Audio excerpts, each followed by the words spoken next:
Alors, lundi 31 décembre, 17h23. Lundi 31 décembre, 19h23.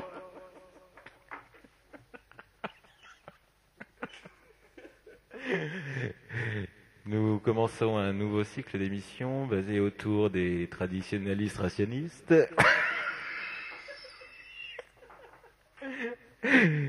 Ce soir, je reçois Joshua Wilterberg pour son dernier livre portant le même nom, le même titre, le même nom, le même prénom, Joshua Wilterberg. C'est aux éditions Pocha d'édition Kudl. Et le livre est sorti en 2014. Alors Joshua, vous avez fait le plaisir de venir sur France 3.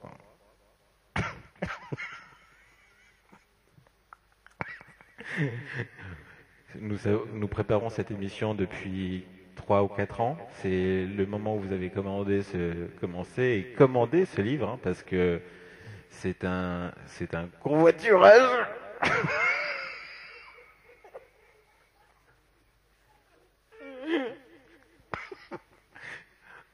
On sait que vous avez, vous, de votre côté, rassemblé énormément de documents pour arriver à constituer cette œuvre. On peut parler d'œuvre, hein. Je me souviens en 1995, au lendemain en fait de la rentrée la rentrée des classes.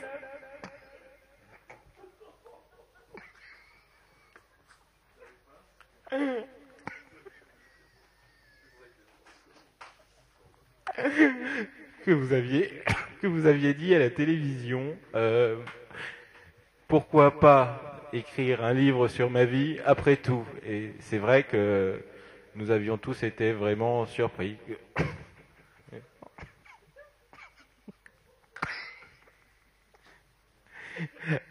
Alors, c'est vrai qu'il est difficile de vous interroger sur ce livre puisque vous posez vous-même les questions que j'aurais aimé vous poser. Alors, on peut essayer de répéter ce que vous avez écrit dans le livre et peut-être améliorer, non pas le sens de vos questions, je ne me permettrai pas, mais par contre, développer sur cette chose.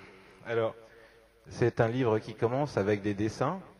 On sait que la famille Wiltenberg ne s'est jamais mélangée, hein. Elle a vécu en Alsace, en Allemagne, et puis en Allemagne et en Alsace. Et vous étiez 3 frères, 3 pères, trois enfants, mais vous ne vous êtes jamais séparés. Alors, toute cette histoire a commencé à Colmar, où votre père écrivait pour vous, et c'est votre frère qui lisait les phrases, et vous qui écoutiez. Qu'est-ce qui vous a marqué à cette époque-là? Moi, ce que je me souviens, c'est ce que vous aviez dit en 96, juste après votre déclaration de peut-être faudrait-il que j'écrive un livre sur moi-même. Vous aviez dit, ces heures-là sont pour moi les premiers moments de vie. Alors, je vais prendre le livre à la page... je vais prendre le livre à la page 12. C'est lundi matin. Alors là, vous écrivez lundi matin, l'empereur, la femme et le petit prince sont venus chez moi pour me serrer la pince. Mais comme j'étais parti, bacalaï fourmi. Et après, le reste de la page est blanche.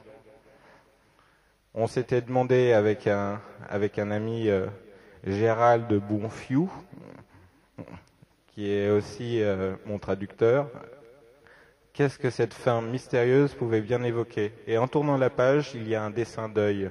Et quand on regarde l'œil de près, on voit que c'est du crayon.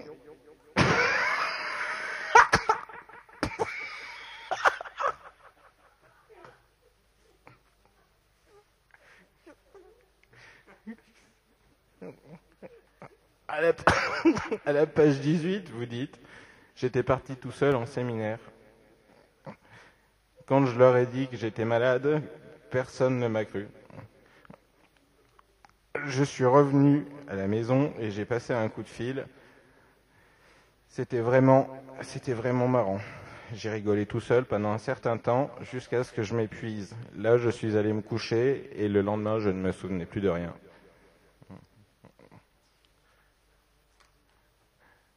On sait aussi qu'il s'est passé un truc très bouleversant, excusez-moi, une chose, un événement très très bouleversant. C'est en 1998. Vous êtes retourné à Mexico et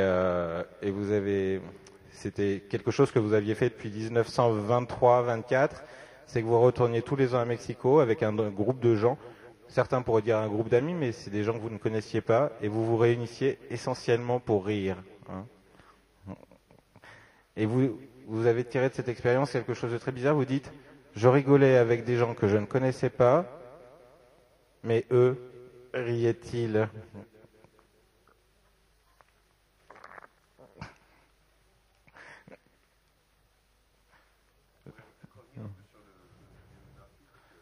Oui, c'est vrai que là on s'égare dans des histoires d'histoires. C'est vrai que c'est toujours compliqué d'aborder l'histoire de Joshua Wildenberg, puisque dès qu'on commence à rentrer dans une histoire, il y a une toute petite histoire qui vit encore en dessous, et encore en dessous, et encore en dessous, et encore en dessous.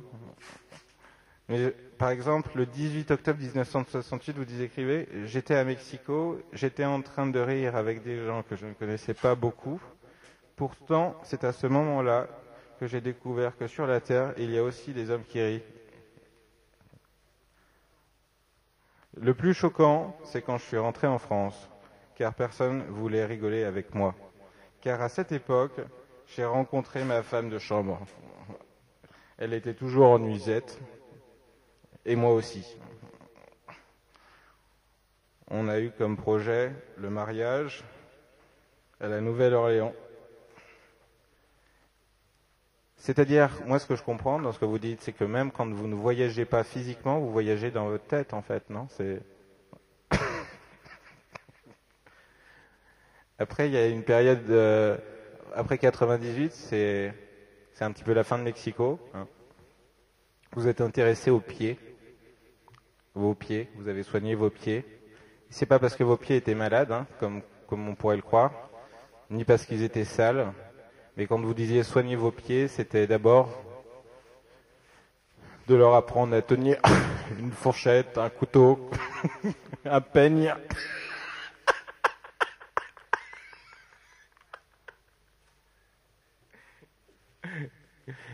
Et c'est vrai que très peu de gens comprennent ça.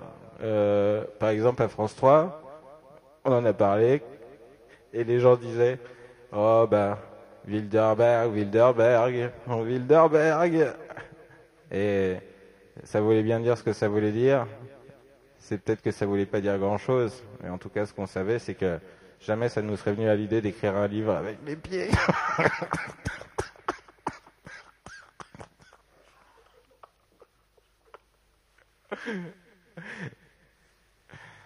Alors on peut peut-être revenir au début, parce que avant de ce nom emblématique, hein, qui est inscrit maintenant sur tous les arrêts de bus, on sait que vous avez la première compagnie française de transport en commun, la Wirtschaftsbund Society International Bus.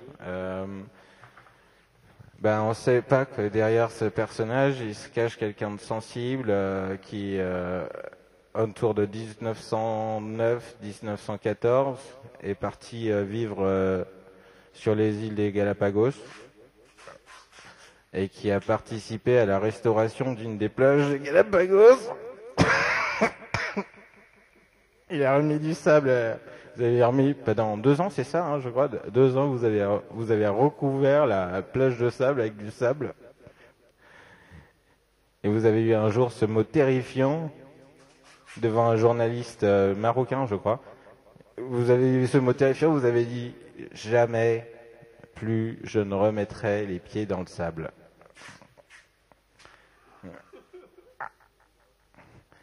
Mais il y a autre chose qu'on oublie dans ce voyage, c'est que vous êtes fait un ami là-bas. Vous êtes fait un ami lézard, un lézard géant que vous aviez surnommé Cacahuète, c'est ça?